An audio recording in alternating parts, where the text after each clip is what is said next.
நாம் இப்போது பார்க்கும் இந்த கருவி வெப்பத்தை ஒரு திரவத்திலிருந்து மற்றொரு திரவத்திற்கு மாற்றும் முக்கிய பணியை செய்கிறது. பிஹெச்ஏ சர்வீஸ் பண்ணுறதை பார்க்க போகிறோம். ஸோ மேக்ஸிமம் இந்த ஹெச்விஎஸ்சி ஆர் ஃபெசிலிட்டி மேனேஜ்மெண்ட் இந்த ஃபீல்டில் இருக்கிறவங்களுக்கு நிறைய பேருக்கு பிஹெச்சிக்கு உள்ள என்ன தான் இருக்குது அப்படின்றது தெரியாது. ஸோ இன்றைக்கி இங்கே பிஹெச்ஏ சர்வீஸ் பண்ணுறதுக்காக ஆட்கள் வராங்க. ஸோ அவங்க சர்வீசிங் பண்ணும்போது நம்மளும் உள்ள என்ன தான் இருக்குது அப்படின்றத பார்க்க போகிறோம். ஸோ அதுக்கு முன்னாடி பிஹெச்ஏ நம்ம எதுக்காக சர்வீஸ் பண்ணுறோம்? இந்த அமைப்பின் உள்ளே தொடர்ந்து வெப்ப பரிமாற்றம் நடைபெற்று கொண்டே இருக்கிறது. ஆனால் காலப்போக்கில் அழுக்கு, துகள்கள் மற்றும் படிவங்கள் சேரத் தொடங்குகின்றன. இதனால் செயல்திறன் குறையலாம், மின்சார நுகர்வு அதிகரிக்கலாம், மேலும் முழு அமைப்பின் செயல்பாடும் பாதிக்கப்படலாம். அதனால்தான் இந்த பராமரிப்பு பணி மேற்கொள்ளப்படுகிறது. பராமரிப்பு பணியின் முதல் கட்டமாக கருவியின் மேல் பகுதியில் இருக்கும் பாதுகாப்பு மூடி அகற்றப்படுகிறது. இதன் மூலம் உள்ளே இருக்கும் அமைப்புகளை அணுக முடிகிறது.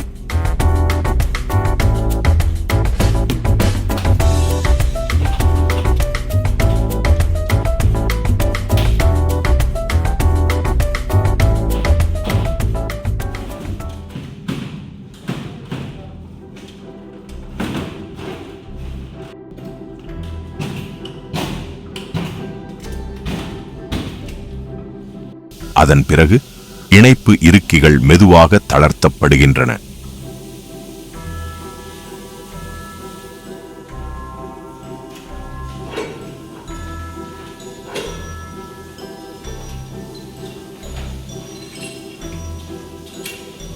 உள்ளே இருக்கிற ராடை ரிமூவ் பண்ணுறாங்க. ஸோ இந்த ராடை ரிமூவ் பண்ணால் மட்டும்தான் உள்ளே இருக்கிற பிளேட்ஸை நம்மளால் ஆக்சஸ் பண்ண முடியும்.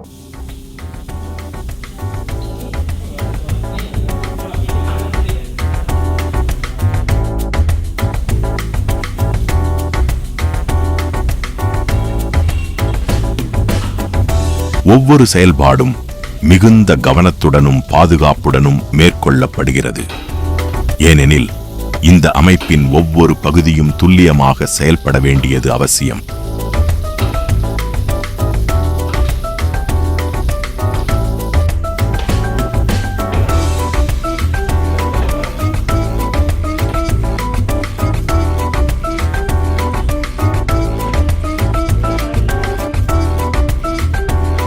இணைப்பு கம்பிகள் மற்றும் தேவையான பகுதிகள் அகற்றப்பட்டு உள்ளமைப்பை அணுகுவதற்கான இடம் உருவாக்கப்படுகிறது.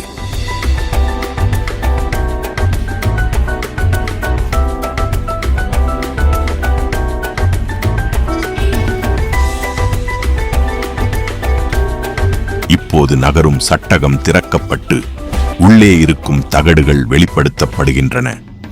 இந்த பராமரிப்பு பணியில் தகடுகள் முழுமையாக அகற்றப்படவில்லை. அதற்கு பதிலாக அவை இருக்கும் இடத்திலேயே பரிசோதிக்கப்பட்டு சுத்தம் செய்யப்படுகின்றன.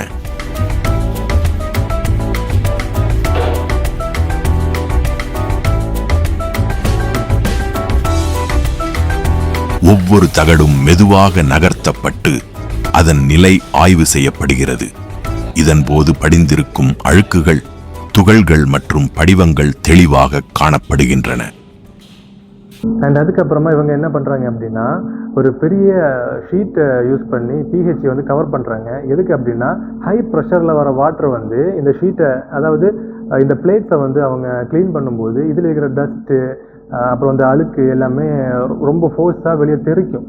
ஸோ அதனால் பக்கத்தில் இருக்கிற பிஹெச்சிக்கு இல்லைன்னா சுகத்தில் எல்லாம் அதிகமாக ஆகாமல் இருக்கிறதுக்காக இந்த ஷீட்டை அவங்க யூஸ் பண்ணி கவர் பண்ணுறாங்க.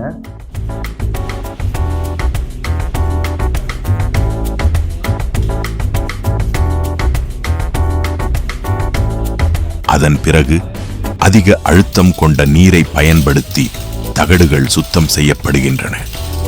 நீரின் வேகம் மற்றும் அழுத்தம் காரணமாக தகடுகளின் மேற்பரப்பில் படிந்திருக்கும் அழுக்குகள் அகற்றப்படுகின்றன.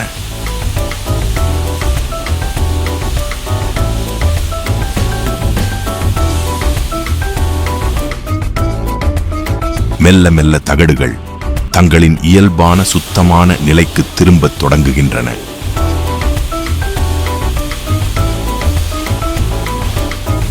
சில பகுதிகளில் அதிகமாக படிந்திருக்கும் அழுக்குகள் இருந்தால் அவையும் கவனமாக அகற்றப்படுகின்றன.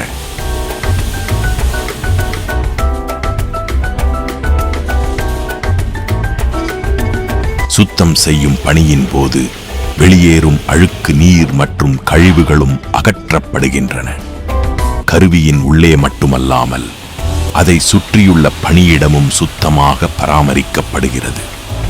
ஒரு சிறந்த பராமரிப்பு பணி என்பது கருவியை மட்டும் சுத்தம் செய்வது அல்ல, பணியிடத்தை பாதுகாப்பாகவும் ஒழுங்காகவும் வைத்திருப்பதும் அதே அளவு முக்கியமானதாகும்.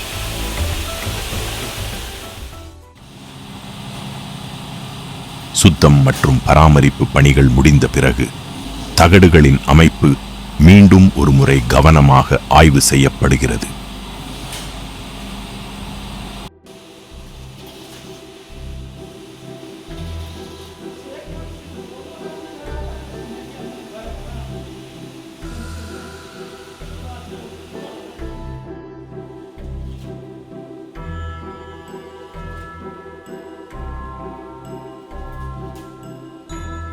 பராமரிப்பு பணியின் அடுத்த கட்டமாக இணைப்பு கம்பிகளில் மசகு பொருள் பயன்படுத்தப்படுகிறது.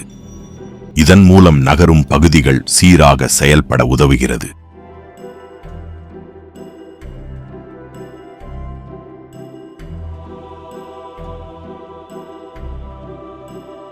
ஒளிவிளக்கின் உதவியுடன் ஒவ்வொரு தகடும் சரியான நிலையில் உள்ளதா என்பதை தொழில்நுட்ப வல்லுநர்கள் உறுதி செய்கின்றனர். ஏதேனும் தகடு இடம் மாறியுள்ளதா, சீரற்ற இடைவெளிகள் உள்ளனவா, அல்லது கண்களுக்கு புலப்படும் குறைபாடுகள் ஏதேனும் இருக்கிறதா என்பதையும் இந்த கட்டத்தில் சரிபார்க்கின்றனர்.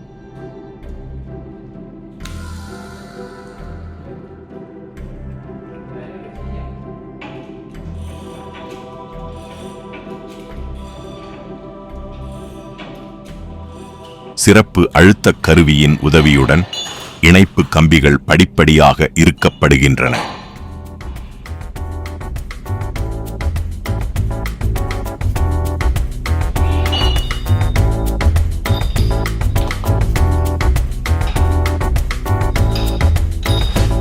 இந்த முறையின் மூலம் அனைத்து தகடுகளுக்கும் சமமான அழுத்தம் கிடைப்பதை உறுதி செய்ய முடிகிறது.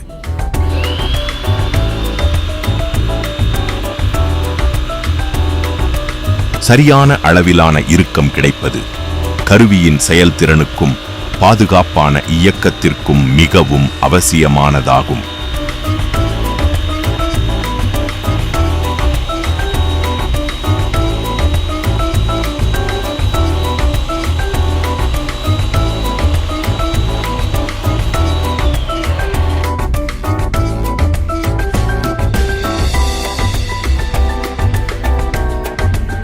இப்போது பராமரிப்பு பணி வெற்றிகரமாக நிறைவடைந்துள்ளது.